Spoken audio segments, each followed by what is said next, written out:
coba mulai. Oke, teman-teman, bahwa materi kita ini minggu yang kemarin ya, obligasi pemerintah. Nah, obligasi pemerintah itu pengertian sederhananya seperti ini. Nah, kita next ya. Di sini bahwa definisinya obligasi yang diterbitkan oleh pemerintah untuk mendapatkan dana dari masyarakat atau investor. Jadi yang membedainnya itu adalah nama belakangnya ya. Kalau obligasi jelas itu surat utang. Pemerintah berarti surat utang yang diterbitkan oleh pemerintah. Dalam hal ini pemerintah kenapa sih harus mengeluarkan utang gitu ya? Nah, di sini tujuannya untuk membiayai pembangunan ya. Artinya apa? Artinya pemerintah ini sistemnya defisit kan. Mereka kan artinya ada anggaran ya disebut dengan APBN ataupun APBD ya, anggaran pendapatan negara.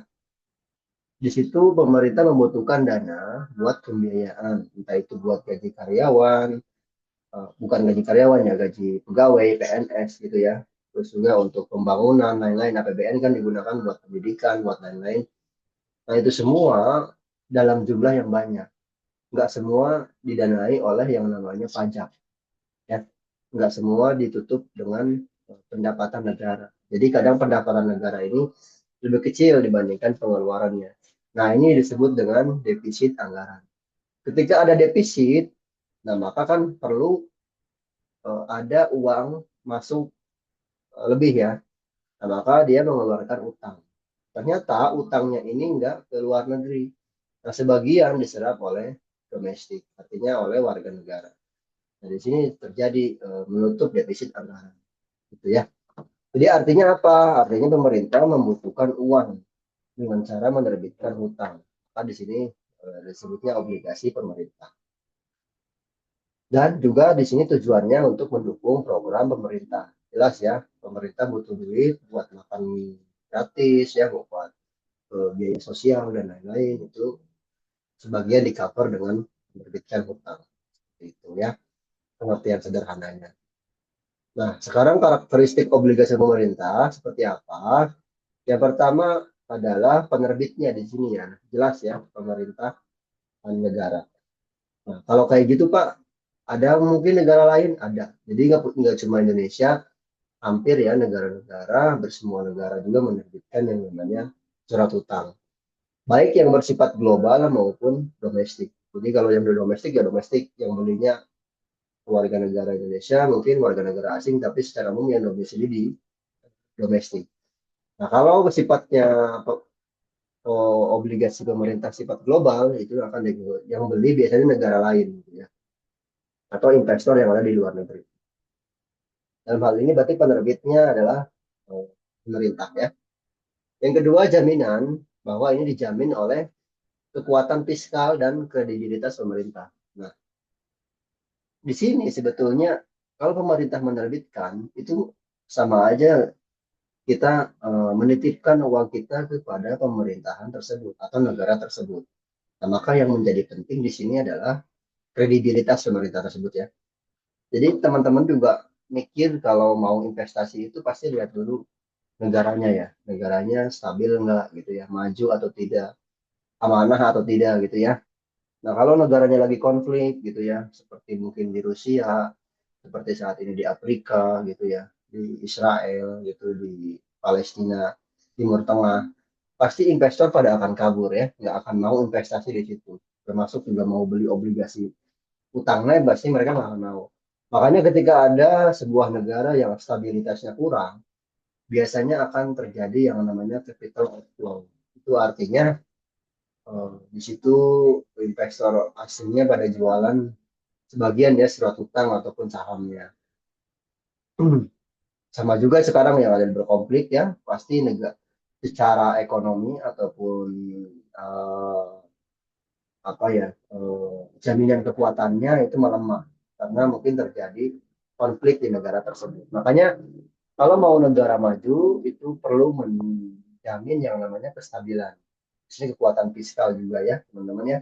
Dari sisi pajaknya gimana, kurs rupiahnya bagaimana.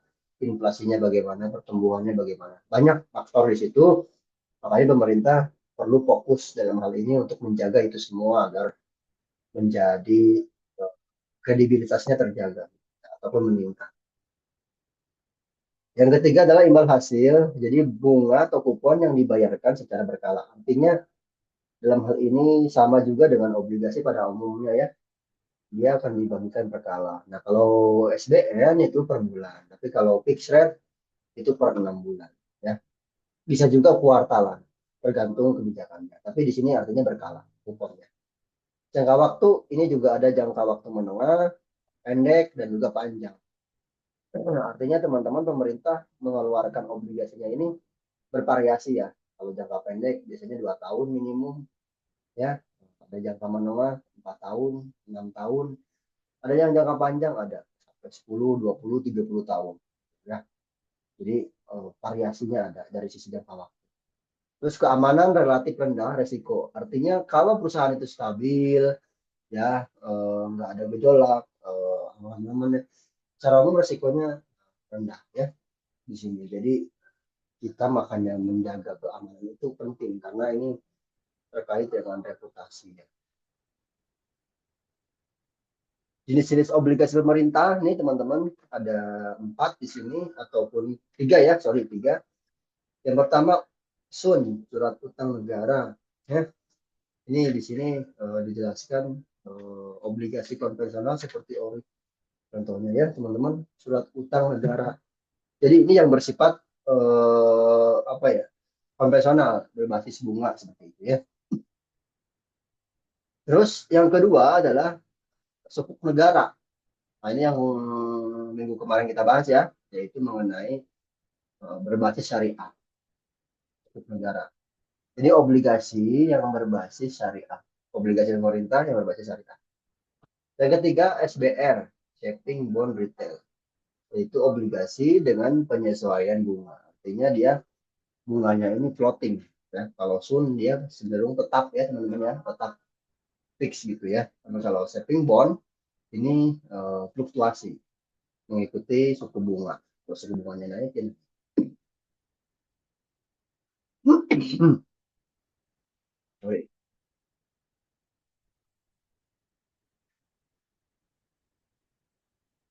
Kita lanjut di sini keuntungan investasi obligasi. Yang pertama adalah keamanan tinggi. Ini dijamin oleh negara. Jadi teman-teman kalau beli obligasi pemerintah nggak usah khawatir selama negaranya itu lancar, aman, ya, ya ini dijamin oleh negara. Yang kedua, imbal hasil tetap, artinya kuponnya stabil, ya. Jadi teman-teman kalau ini hampir sama juga dengan kupon-kupon yang lain, secara umum ini kuponnya stabil dan kita bisa apa ya estimasikan pendapatan totalnya berapa itu dari kupon ini. Diversifikasi portofolio, jadi cocok teman-teman investasi jangka panjang. Dalam hal ini teori yang sama juga ya. Jangan simpan telur dalam satu keranjang. Jadi kalau nggak mau pecah semua, nggak mau rugi dalam satu keranjang, ya teman-teman harus diversifikasi. Ini bagian dari diversifikasi. Ya mungkin nanti kalau masuk ke obligasi semua, obligasinya diversifikasi. Jangka pendek, menengah maupun panjang.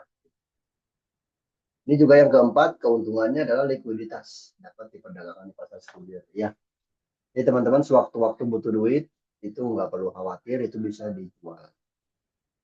Jadi likuiditasnya terjaga.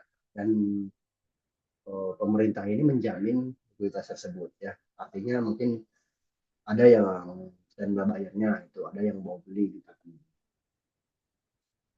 Nah, di sisi lain ada resiko teman-teman, bahwa ini resiko-resiko yang umum, secara umum ya, yaitu resiko suku bunga. Kalau yang fixed rate, suku bunga naik, tiba-tiba naik gitu ya, naiknya tinggi. Nah, ini resiko bahwa obligasinya akan turun, ya. Jadi harga obligasinya yang akan pegang itu akan mengalami penurunan. Jadi resiko, ketika suku bunga turun, nah baru harga obligasi yang kita pegang biasanya akan naik. Nah, resiko yang kedua adalah inflasi. Ya. Jadi inflasi ini adalah musuh utama dari investasi, ya kan? karena inflasi ini adalah menurunkan daya beli, ya, sehingga mendowngrade nilai mata uang kita atau uang kita. Maka inflasi inilah yang menjadi pemicu suku bunga tinggi. Ya, kalau inflasinya tinggi, biasanya suku bunga akan tinggi, harga obligasi akan turun. Makanya eh, kita menjadi penting untuk mengukur inflasi. Yang ketiga, risiko likuiditas. Nah, ini tidak semua obligasi mudah dijual. So, secara umum sih obligasi pemerintah bisa dijual ya, tapi nggak semuanya sangat liquid. Nah, ada beberapa obligasi yang secara umum sukar untuk dijual gitu ya, seperti SBR itu kan nunggu dulu lihat apa ya waktu locknya berakhir gitu dan lain-lain. Itu juga nggak mudah untuk bisa langsung dilepas gitu ya. Tapi yang paling liquid adalah biasanya FR ya, obligasi sekunder. Itu yang paling liquid. Nah, kesimpulannya teman-teman, di sini bisa kita lihat ya bahwa obligasi pemerintah itu pilihan yang aman ya. Jadi teman-teman kalau mau sifatnya konservatif ya, artinya saya nggak mau ambil resiko gitu ya, sukar terkait dengan resiko investasi, maka kita sarankan di investasi di obligasi pemerintah. Ini paling cocok gitu ya. Terus yang kedua, dukungan negara memberikan stabilitas dan jaminan. Nah, ini juga penting bagi sebagian investor itu, yang penting mah aman-aman aja deh gitu ya. Yang pasti-pasti aja. Nah, ini pilihan utamanya karena ini dijamin oleh negara. Yang ketiga, diversifikasi. Ini penting juga. Tadi ya, teori tadi yang telur ini.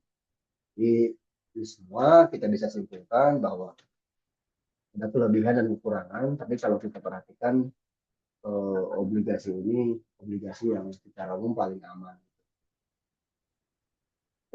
Itu ya teman-teman ya. Saya izin stop share dulu.